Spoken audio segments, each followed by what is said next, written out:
pas plus ou moins facile, mais un déplacement avec les organisateurs qui sont adaptés pour pouvoir mettre tout le monde dans les mêmes conditions. À cela, malgré les aléas que nous avons tous de part et d'autre subis, et voir avec quelle effectivité les organisateurs sont arrivés à mettre tout le monde dans les conditions pour être présents ici, je commencerai cette session en les applaudissant et en les remerciant. Dans l'œuvre humaine, quand les situations arrivent, les hommes se distinguent par rapport à la capacité d'adaptation. Et je crois que nous sommes là aujourd'hui à l'un des autres. La manifestation de cette capacité d'adaptation que nous avons vue aujourd'hui. Mais l'objectif de cette rencontre, c'est avant tout, c'est former entre nous, à l'aide des facilitateurs, dans le cadre d'un grand programme, PRAPS, EcoICT, dans le cadre de la collecte des données, du commerce transfrontalier, de tous les détails, mais également la formation des enquêteurs sur le terrain relatif à la CCI. Ceci étant, avant d'arriver tôt ou tard, comment on va adapter le programme, je vais interpeller plus tard les facilitateurs qui nous le diront. Mais en guise d'introduction, d'abord, à tout seigneur, tout honneur, je demanderai au SULS, à l'AOTA et non la CEDEAO, je dirai un petit mot pour ouvrir cette session. Ceci étant, Monsieur le Président du SULS, je vous passe la parole pour le mot d'introduction et ensuite l'AOTA pour le mot d'introduction et on va ouvrir la session. Bonsoir donc tout le monde, merci donc Monsieur le Président et Monsieur le maître de cérémonie en même temps, parce que c'est le communicateur qui devait annoncer la séquence, mais je pense qu'on va gagner un temps. Je tiens d'abord donc à remercier l'ensemble donc des participants qui ont effectué ce déplacement de Lomé dans des conditions difficiles, avec donc toute la fatigue ici, pour pouvoir suivre cette formation sur la collecte des données de bétail. C'est un certain nombre de corridors qui ont été identifiés par notre partenaire donc, du PRAPS, dans le cadre donc, du financement de la Banque mondiale. Cet exercice pour la collecte des données des flux transfrontaliers va s'étaler dans un premier temps sur 4 mois. Nous espérons qu'avant les 4 mois, l'exercice sera renouvelé pour l'intégrer dans un dispositif global qui existe déjà et qui, en tout cas de notre point de vue, doit être pérennisé. Et c'est à cela que l'AOTA, nous l'accompagnons pour que cette collecte des données-là soit pérennisée et qu'elle ne soit pas liée à la présence de partenaires. Comme vous le savez, depuis 10 ans, nous sommes rendus compte que lorsque le partenaire qui soutient l'activité s'en va, l'activité s'arrête. Nous ne voulons plus vraiment que cela se répète et nous encourageons l'AOTA avec notre accompagnement à travailler avec vous tous pour que même en l'absence d'un partenaire financier et technique, que vous puissiez continuer à collecter les données pour lesquelles donc, vous avez été formés dans l'exercice normal de votre métier de tous les jours. Sur ce, je vous souhaite plein succès à cette séance de formation. Merci. Merci beaucoup. Merci. Maintenant, la parole est à l'AOTA. Merci beaucoup, Monsieur le Président. Merci beaucoup également à M. Cissé pour ces mots placés à l'endroit de l'AOTA.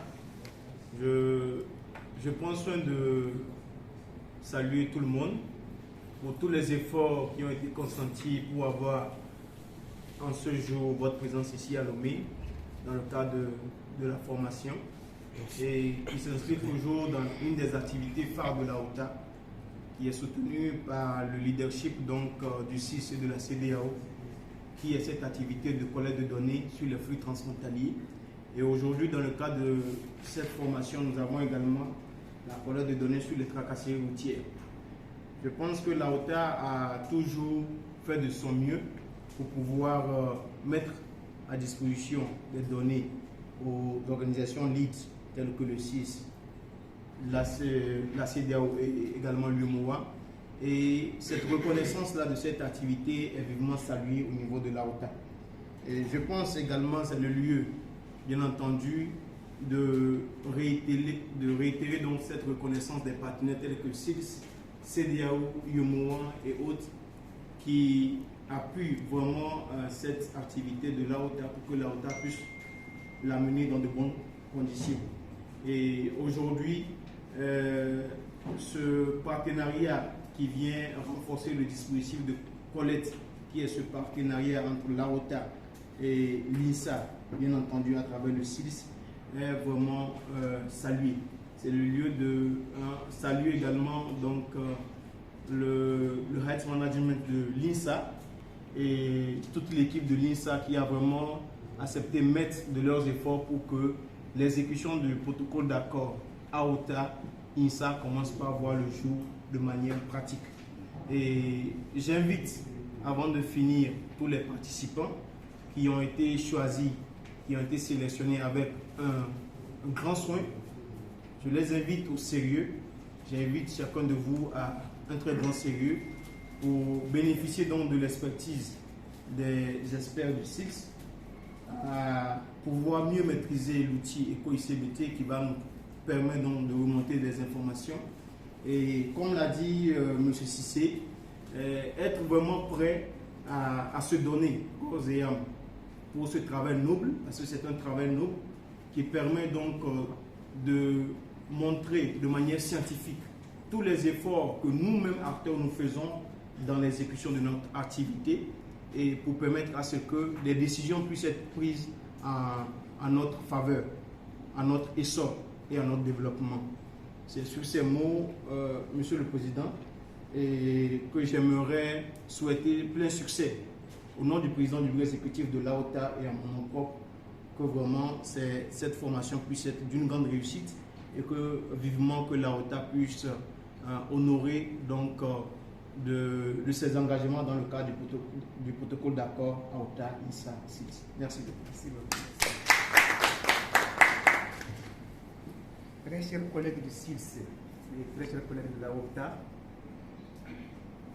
au nom des deux structures de communauté économique régionale, CEDEAO et IOMOA, permettez-moi d'adresser d'abord mes chaleureuses et vives félicitations, je dirais bien chaleureuses et vives félicitations, à l'endroit du CILS et de l'AOTA pour ce labeur et cet effort qu'ils ont commencé depuis belle lurette avec des partenaires.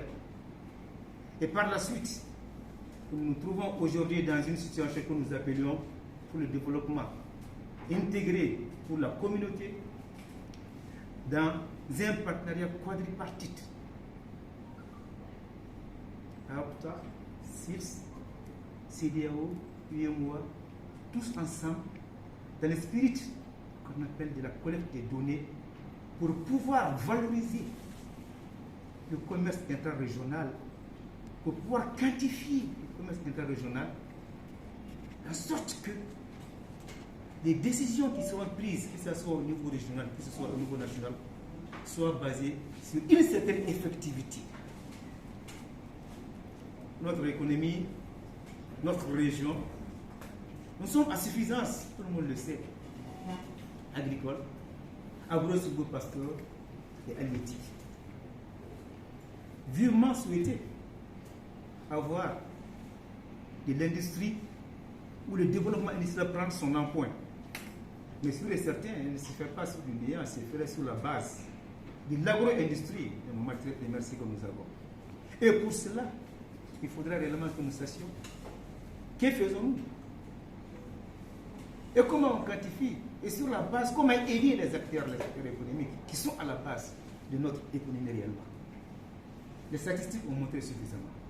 60 à 70% de part et d'autre de nos économies nationales sont dans l'informel. Les transfrontaliers existent pour équilibrer.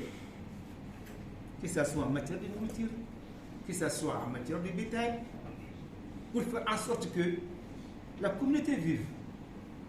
Mais à cela, il faudra savoir les acteurs, comment les venir en aide.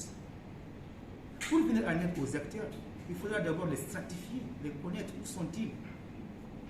Et ce sont les activités que vous menez à ce qu'on appelle en matière de collecte des données.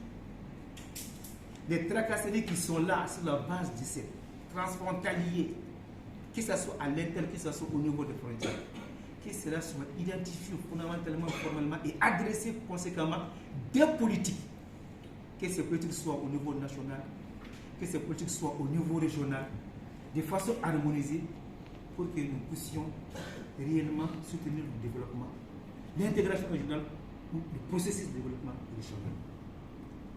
Et c'est à ce titre que je vous félicite et c'est à ce titre également que je vous encourage fondamentalement dans le lourd travail que vous faisiez. Et c'est à ce titre également que vous êtes interpellés comme des ambassadeurs, où que vous soyez, à faire appeler au niveau national, à porter non seulement le soutien qu'il faut nécessairement aux acteurs qui sont là dans ces activités. Certes, le niveau régional a ses habitudes et ses acquis qui sont plus ou moins lourds. On a toujours dit, on veut quitter la CEDEAO des États pour aller à la CEDEAO des peuples. Mais il y a un autre adage qui dit chez nous, on ne peut pas raser la tête de quelqu'un sans la personne même. C'est à ce titre, vous êtes interpellés à être des ambassadeurs à tous les niveaux également. Collecter les données, c'est bon, mais essayez d'être aussi des ambassadeurs aussi par rapport à tout ce qui se passe. Et à cela, les politiques seront adressées, que ce soit au niveau national, que ce soit au niveau national même, pour faire en sorte que nous pouvons réellement avancer notre développement économique. Et je voulais terminer avec cet aspect. Ce que vous avez fait depuis bientôt 13 ans n'est pas tombé dans l'oreille de sourd.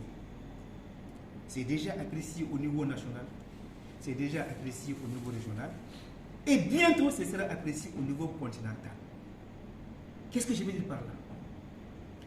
La méthodologie de collecte des données du commerce informel transfrontalier, sur vos processus de développement que nous sommes arrivés à configurer de façon quadripartite, appelée EcoICBT, serait pris comme la méthodologie de base de la conception et de collecte des données sur le continent au niveau de l'accord portant sur la zone de l'échange continental. Pour vous dire que le travail qui a été fait d'année en année, qui s'est amélioré, servira de base pour la méthodologie correcte de collecte des données. Et c'est à ce titre même finalement que même les directeurs en charge des statistiques se sont associés à nous pour dire ce que vous avez fait là, c'est du bon travail. Nous acceptons d'ajouter ce que vous travaillez, ce que vous collectez, pour ajouter à du formel au fait de pouvoir retracer le commerce intra-régional. Ça, c'est déjà à votre acquis. Donc, sur ce, vraiment, je vais m'arrêter là. Encore maintenant, en félicitant non seulement les organisateurs de cette réunion, en vous encourageant davantage et en interpellant maintenant les facilitateurs de cette formation, le renforcement des capacités, surtout à ce niveau, c'est de l'andragogie. Ça veut dire quoi? C'est la formation des adultes. On va tous apprendre l'un après l'autre. Certes, il y a la technicité qui est là, mais les spécificités que vous avez rencontrées sur le terrain en le soulevant, tout le monde apprend ensemble et tout le monde évolue ensemble. C'est ça l'andragogie. On apprend tous. Voilà. Donc, sur ce, mesdames et messieurs, je déclare cette session de formation PRAPS EcoICBT ouverte et je vous souhaite une très bonne session. Je vous remercie.